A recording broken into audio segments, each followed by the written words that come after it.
সাহেব আমাদের জন্য কত কষ্ট করতেছে, আর তাকে দিয়ে আমরা কি করছি? বৃষ্টি, হ্যাঁ বৃষ্টি, তারে দিয়ে আমরা কি করছি? সম্বল করতে করেছি আমরা। আমরা যেন ঠিকভাবে আমরা সেই ভিজিটটা করে বা আমরা ভ্রমণটা করে যেন আমরা বাসায় ফিরতে পারি। আল্লাহ যেন আমাদের সাহায্য করে, আমাদের জন্য দোয়া করুন। সারাদিনের ক্লান্তি, সাথে এখন আবার এত রাত্রে খাবার খাওয়া, শরীরটা একদম দুর্বল। ভ্রমণ বিশেষ করে যাওয়ার পথে যদিও কষ্টকর, তারপর ভ্রমণ সবসময় আনন্দের। হেলদি খাবার এবং মজা, সুস্বাদু, অনেক সুস্বাদু, অনেক। খাবার দাবার, বাসে ওঠার প্রস্তুতি সহ সবকিছু গুছিয়ে নিচ্ছে সবাই। কিছুক্ষণ পরে যাত্রা শুরু করব সবাই। প্রতি বছরের ন্যায় মাদারীপুরের ঐতিহ্যবাহী সাংবাদিক সংগঠন কালকিনি প্রেস ক্লাবের আয়োজনে আনন্দ ভ্রমণের উদ্দেশ্যে এবারের গন্তব্য বান্দরবন ও কক্সবাজার। প্রায় ছোট বড় মিলিয়ে ৬৫ জনের একটি প্রাণবন্ত বহর নিয়ে কালকিনি প্রেস ক্লাবের আনন্দ ভ্রমণের আয়োজন করা হয়। ২০২৫ সালের ১৮ ডিসেম্বর আমরা বান্দরবন ও কক্সবাজার উদ্দেশ্যে যাত্রা শুরু করি। ৪ রাত ও ৩ দিনের এই ভ্রমণকে ঘিরে সদস্যদের মধ্যে ছিল ব্যাপক উৎসাহ উদ্দীপনা। ১৮ ডিসেম্বর সন্ধ্যায় কালকিনি প্রেস ক্লাবের চত্বর থেকে একটি ভাড়াকৃত বাস ও একটি মাইক্রোবাস করে সকল সদস্যদের নিয়ে যাত্রা শুরু করি। যাত্রা শুরু থেকেই বাস জুড়ে ছিল আনন্দঘন পরিবেশ। কেউ গল্পে, কেউ হাসি ঠাট্টায়, আবার কেউ গান ও আড্ডায় মেতে ওঠেন।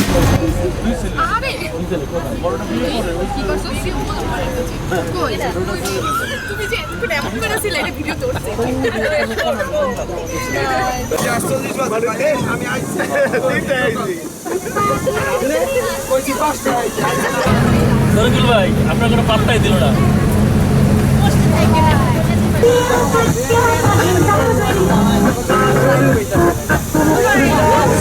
সবার মুখেই ছিল ভ্রমণের উচ্ছ্বাস, যা পুরো পরিবেশকে আরো প্রাণবন্ত করে তোলে। কিছুক্ষণ পর আমাদের বহর পৌঁছে যায় পদ্মা সেতুর টোল প্লাজায়। টোল পরিশোধের আনুষ্ঠানিকতা শেষ করে গাড়ি আবার দ্রুতগতিতে ছুটে চলে গন্তব্যের পথে।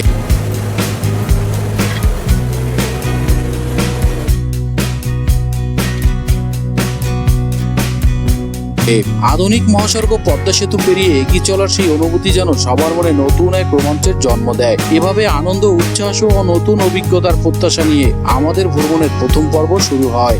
ঢাকা যাত্রাবাড়ি হয়ে চিটাগাং রোড পেরিয়ে সুন্দরবন ফিলিং স্টেশনের একটি হোটেলে যাত্রা বিরতি করি। রাতের খাবারটা সবাই এখানেই সেরে নেই। খাবার দাবার শেষে সবাই চারপাশটা একটু ঘুরে ফিরে দেখছিল, যদিও রাত তখন একটা। বলেন, খাবারটা খুব ভালো হয়েছে, হেলদি খাবার এবং মজা, সুস্বাদু, অনেক সুস্বাদু, অনেক। এই যে আর তো কিছুই বলে না, ওরা খালি গেলতে, এই যে খালি গেলতে আছে। আগে দেখ গেল ভাই, সারাদিনের ক্লান্তি। যাই কেউ হোটেলের পাশে চায়ের দোকান থেকে চা পান করছিল, কেউ গল্প আড্ডায় মেতেছিল, আবার অপেক্ষা করছিল কখন ছাড়বে গাড়ি। আপনারা কোথায় আসছেন ভাই? আসলে জায়গাটা জানি না, জায়গাটা অপরিচিত, তবে পিছনে একটা পেট্রোল পাম্প আছে, যে এলাকা সুন্দরবন ফিলিং স্টেশন। আসলে আসছিলাম, আমরা যাব বান্দরবন প্লাস কক্সবাজার, আমাদের 4 দিনের একটা ট্যুর আছে, তো সেই উদ্দেশ্যে আসা। জনাব, আপনার অনুভূতিটা একটু জানতে চাচ্ছিলাম। অনুভূতি ঘুম ভাব, কারণ সারাদিনের ক্লান্তি, সাথে এখন আবার এত রাত্রে খাবার খাওয়া, শরীরটা একদম দুর্বল। তারপরও ভালো লাগছে। আমরা যাচ্ছি সবাই আনন্দের সহিত। ধন্যবাদ আপনাকে। আপনার অনুভূতিটা কি? ধন্যবাদ। আপনি জানেন যে আমরা সবাই একত্রে যাচ্ছি বান্দরবান এবং কক্সবাজার আনন্দ ভ্রমণে। আর ভ্রমণ বিশেষ করে যাওয়ার পথে যদিও কষ্টকর, তারপর ভ্রমণ সবসময় আনন্দের। এই জন্য আমরা যাচ্ছি। আর আমাদের আর এক ভাই আছে, সেই রকম চাকর পানকর, আর কিছুই বললাম না। তো আপনার অনুভূতিটা একটু জানতে চাচ্ছিলাম আমি। অনুভূতিটা খুবই সুন্দর এবং ভালো লাগতেছে। পরিবারের লোকজন নিয়ে আমরা কালকিনি প্রেস ক্লাব থেকে যে বান্দরবন এবং কক্সবাজার ভ্রমণে যাচ্ছি, আসলে একটা আনন্দের বিষয়। যদিও দেশের প্রেক্ষাপট একটু অন্যরকম, তবু আমরা যাচ্ছি আমাদের মতো করেই।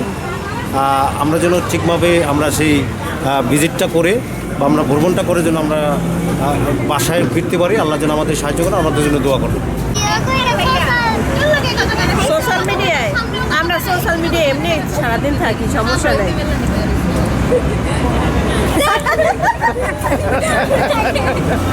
আমি চাকরি করতেছি এত বড় বড় না ওই থাকতে ওরা একজনে ভুয়ায়। কিছুক্ষণ পরে গাড়িতে উঠলাম সবাই। অনেকে ঘুমিয়ে পড়েছে, আবার কেউ আছে সামাজিক যোগাযোগ মাধ্যম নিয়ে। সামনে অপেক্ষা করেছিল পাহাড়ের রানী বান্দরবান এবং বিশ্বের সমুদ্র সৈকত কক্সবাজারের অপরূপ সৌন্দর্য। ভোরে গাড়ি থেকে নেমে হোটেলের লবিতে কিছুক্ষণ অপেক্ষা, এরপর রুমে উঠে ফ্রেশ হয়ে সকালের নাস্তা সেরে শুরু হলো আমাদের পাহাড় জয়ের গল্প। প্রথম গন্তব্য ছিল বান্দরবান জেলা পরিষদের স্মৃতিস্তম্ভ। আমরা এখন দুজনেই হাঁটতে হাঁটতে এখানে যে পার্বত্য এলাকা যে জেলা পরিষদ মেঘলার সেই এখানে একটা মুক্তিযুদ্ধ স্মৃতিস্তম্ভ রয়েছে। আমরা সেই স্মৃতিস্তম্ভ সম্বন্ধে একটু জানবো এবং চারপাশটা একটু ঘুরে দেখবো এবং আমাদের ইতিহাসের সাক্ষী সেই স্থানটি ঘুরে দেখে মনে হলো প্রতিটি ইট পাথরের মাঝে যেন লুকিয়ে আছে অনেক নাবলা গল্প। সেখান থেকে চলে গেলাম মেঘলা পর্যটন কেন্দ্রে। সবুজ পাহাড়, নির্মল বাতাস আর প্রকৃতির অপার সৌন্দর্য মুহূর্তেই মন জয় করে নিল। ঝুলন্ত সেতুতে হাঁটার সময় নিচের গভীরতা আর চারপাশের সবুজে এক অন্যরকম রোমাঞ্চ অনুভব করলাম। দলের সবাই বিভিন্ন রাইডে চড়ে দারুণ আনন্দে মেতেছিল।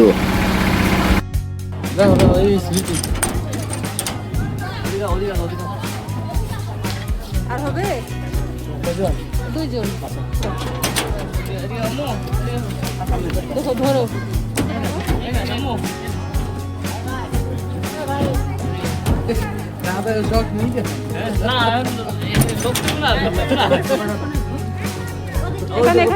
দেবানে দিয়ে দেবো। নাও নাও পাহাড়ি পথ ধরে আরো সামনে এগোতেই চোখে পড়লো পাহাড়ি মানুষের সাজানো বাহারি খাবার আর পাহাড়ে উৎপাদিত নানা রকম টাটকা ফলের সমাহার। কৌতূহল সামলাতে না পেরে বেশ কয়েকটি অচেনা ফলের স্বাদও নিলাম। প্রকৃতির এত কাছে বসে সেই স্বাদ যেন আজও জিভে জল লেগে আছে।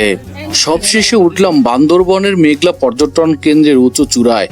দূরে দূরে সারি সারি সবুজ পাহাড়, ভেসে বেড়ানো মেঘ, শীতল বাতাস আর নিস্তব্ধ প্রকৃতি সব মিলিয়ে মনে হচ্ছিল পৃথিবীর সবচেয়ে সুন্দর কোনো ছবির ভেতর দাঁড়িয়ে আছি। সেই মুহূর্তে উপলব্ধি করলাম ভ্রমণ কোনো নতুন জায়গা দেখা নয়, ভ্রমণ মানে নতুন অনুভূতির জন্ম, নতুন করে নিজেকে আবিষ্কার করা।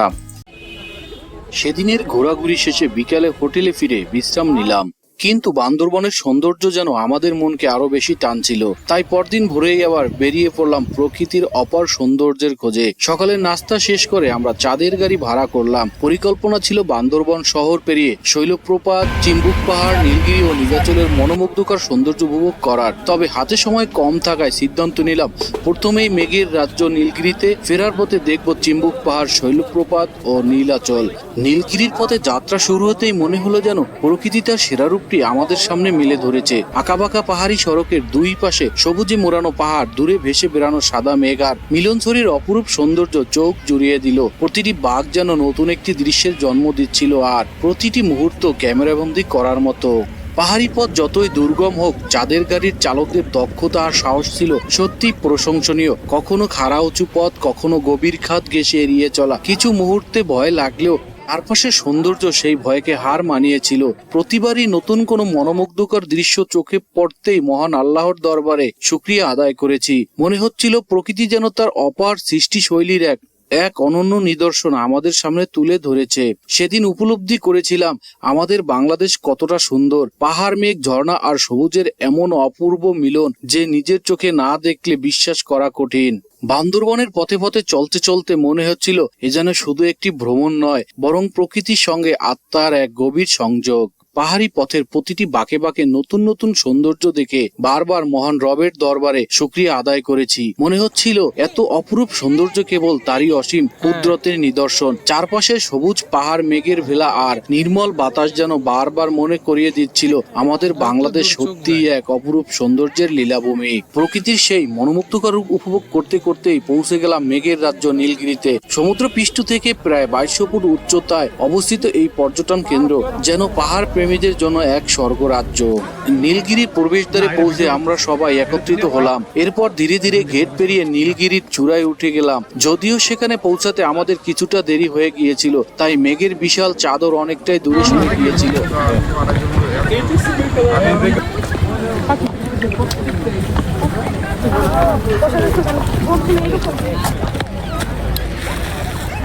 তবুও প্রকৃতির সৌন্দর্য এতটুকুও ভাটা পড়েনি। হাতে সময় খুব কম ছিল, তাই নীলগিরির মায়াবী পরিবেশে প্রায় 2 ঘন্টা কাটিয়ে ভারাক্রান্ত মন নিয়ে বিদায় নিলাম মেঘের রাজ্যকে। এরপর আবার যাত্রা শুরু করলাম সেই আঁকাবাঁকা পাহাড়ি পথ ধরে। গন্তব্য চিম্বুক পাহাড়, তারপর নীলাচল। সভাপতি সাহেব আমাদের জন্য কত কষ্ট করতেছে, আর তাকে দিয়ে আমরা কি করছি? বৃষ্টি, হ্যাঁ বৃষ্টি, তারে দিয়ে আমরা কি করছি? সম্বল কষ্ট করেছি আমরা। এই সভাপতি সাহেব আমাদের জন্য কত কষ্ট করছে।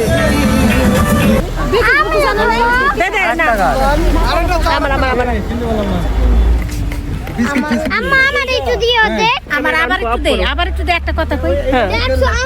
চা খাচ্ছি, আরাম করছি। চা খাচ্ছি, আরাম করছি। কি করছেন? খাচ্ছি, আরাম করছি। একসময় পৌঁছে গেলাম চিম্বুক পাহাড়ে। টিকিট কেটে ভিতরে প্রবেশ করতে শুরু হলো চূড়ায় ওঠার পথ চলা। কেউ কারো হাত ধরে, কেউ ধীরে ধীরে, আবার কেউ উৎসাহে এগিয়ে চলছিল। পাহাড়ে উঠতে গিয়ে অনেকেই হাঁপিয়ে পড়ছিলেন, ক্লান্তিও ভর করছিল শরীরে, কিন্তু প্রকৃতির সৌন্দর্য দেখার জন্য অদম্য ইচ্ছা সেই ক্লান্তিকে মুহূর্তেই হার মানিয়েছিল। অবশেষে আমরা সবাই চিম্বুক পাহাড়ের চূড়ায় পৌঁছালাম।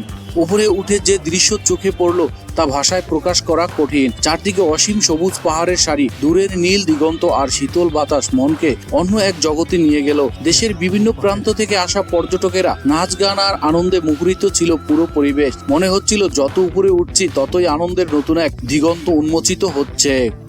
তবে সময়ের সীমাবদ্ধতা থাকার কারণে চিম্বুক পাহাড়ে বেশিক্ষণ থাকা হলো না, কারণ সামনে অপেক্ষা করছিল আরেক স্বপ্নের ঠিকানা নীলাচল। পাহাড়ের বুক জুড়ে ছড়িয়ে থাকা সেই অপরূপ সৌন্দর্যের হাতছানি উপেক্ষা করার সুযোগ ছিল না। তাই নতুন উদ্দীপনা আর অজানা অনুভূতি নিয়ে আবারও রওনা হলাম নীলাচলের পথে।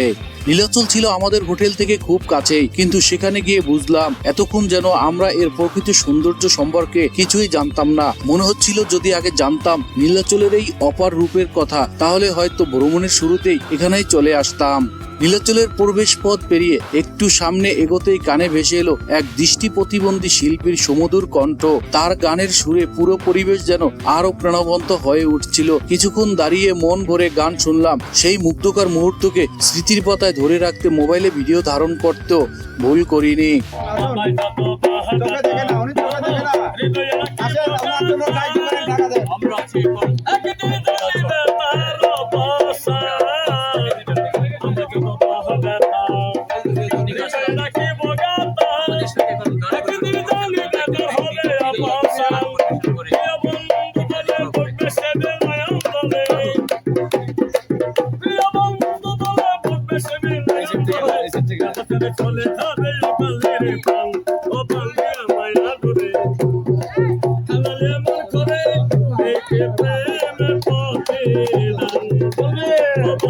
এরপর ধীরে ধীরে পায়ে হেঁটে এগিয়ে গেলাম নীলাচলের মূল দর্শনীয় স্থানের দিকে। যতই সামনে এগোচ্ছিলাম ততই যেন প্রকৃতি তার সৌন্দর্যের নতুন নতুন অধ্যায় উন্মোচন করেছিল। যেদিকেই তাকাই সবুজ সবুজ পাহাড়ের মায়াবী বিস্তার, দূরে মেঘের ভেলা পাহাড়ের গা ছুঁয়ে খেলছিল, আর শীতল বাতাসে দুলছিল পাহাড়ি গাছপালা। চারিদিকে এমন নির্মল প্রশান্তি বিরাজ করেছিল যা মুহূর্তেই মনকে দুশ্চিন্তা থেকে মুক্ত করে দেয়। সেখানে দাঁড়িয়ে মনে হচ্ছিল পৃথিবীর কোলাহল থেকে অনেক দূরে প্রকৃতির এক নির্ভীক স্বর্গে এসে পৌঁছেছি। সূর্যাস্তের সোনালী আলো যখন পাহাড়ের গায়ে পড়েছিল তখন নীলাচলের সৌন্দর্য যেন আরো কয়েক গুণ বেড়ে গিয়েছিল। সেই মুহূর্তেই মনে মনে মহান রবের দরবারে শুকরিয়া আদায় করলাম।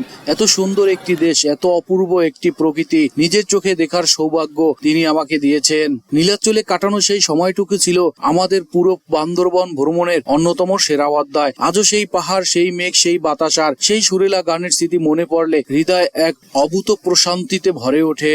নীলাচলের অপর সৌন্দর্য হৃদয়ে গেঁথে নিয়ে ক্লান্ত শরীরে আমরা হোটেলে ফিরে এলাম। সারাদিনের দীর্ঘ ভ্রমণের ক্লান্তি থাকলেও মন ছিল আনন্দে ভরপুর, কারণ পরদিন ভোরে আমাদের যাত্রা শুরু হবে আর এক স্বপ্নের গন্তব্য, বিশ্বের দীর্ঘতম প্রাকৃতিক সমুদ্র সৈকত কক্সবাজারের উদ্দেশ্যে। 21শে ডিসেম্বর সকালে বান্দরবনকে বিদায় জানিয়ে আমরা রওনা হলাম কক্সবাজারের পথে। পাহাড় ছেড়ে ধীরে ধীরে এগিয়ে চললাম সমুদ্র শহরের দিকে। দীর্ঘ পথ পাড়ি দিয়ে দুপুর প্রায় 1টার দিকে পৌঁছে গেলাম কক্সবাজারে। আগে থেকেই হোটেল বুকিং করা থাকায় কোনো ঝামেলা ছাড়াই রুমে উঠে কিছুটা বিশ্রাম নিলাম। এরপর হোটেলে দুপুরের খাবার সেরে নিলাম। বিকেলের দিকে দলের অনেকে বেরিয়ে পড়লেন কক্সবাজার সমুদ্র সৈকত এবং শহরের বিভিন্ন দর্শনীয় স্থান ঘুরে দেখতে। কেউ সমুদ্রের ঢেউয়ের সঙ্গে সময় কাটিয়েছেন, আবার কেউ শহরের সৌন্দর্য উপভোগ করেছেন।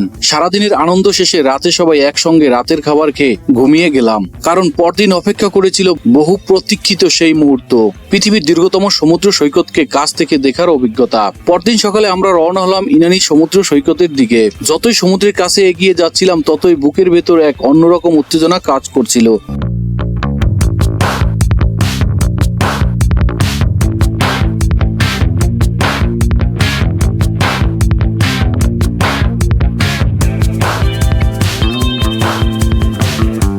সৈকতে পৌঁছে বিশাল নীল জলরাশি আর একের পর এক আসছে পড়া ঢেউ দেখে যেন মুহূর্তে মন হারিয়ে ফেললাম। মনে হচ্ছিল প্রকৃতির এই বিশালতার মাঝে নিজেকে বিলিয়ে দিতে পারলেই যেন পূর্ণতা মিলবে। তারপর শুরু হলো আনন্দের এক অন্যরকম আয়োজন। কেউ ছবি তুলতে ব্যস্ত, কেউ ঘোড়ায় চড়ে সমুদ্র সৈকত জুড়ে ঘুরে বেড়াচ্ছেন, আবার কেউ সমুদ্রের তীরে শামুক ঝিনুক কুড়িয়ে স্মৃতি সংগ্রহ করছেন। হাসি, আনন্দ আর উচ্ছ্বাসে ভরে উঠেছিল পুরো দিনটি। কলাতলি, সুগন্ধা, ইনানি সমুদ্র সৈকত সহ কক্সবাজারের একের পর এক মনোমুগ্ধকর স্থান ঘুরে দেখেছি নিজের মনের মতো করে।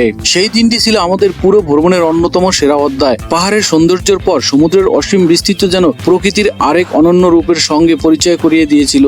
সেই দিনটি ছিল আমাদের পুরো ভ্রমণের অন্যতম সেরা অধ্যায়। পাহাড়ের সৌন্দর্যের পর সমুদ্রের অসীম বিস্তৃতি যেন প্রকৃতির আরেক অনন্য রূপের সঙ্গে পরিচয় করিয়ে দিয়েছিল। আজও চোখ বন্ধ করলে কানে ভেসে আসে সেই ঢেউয়ের গর্জন, মনে পড়ে লবণাক্ত বাতাসের স্পর্শ আর নীল জলরাশির সেই অপার সৌন্দর্য। এমন স্মৃতি কখনো ভোলার নয়। বারবার মনে হয় সুযোগ পেলেই আবার ফিরে যাব কক্সবাজারের সেই নীল সমুদ্রের কাছে।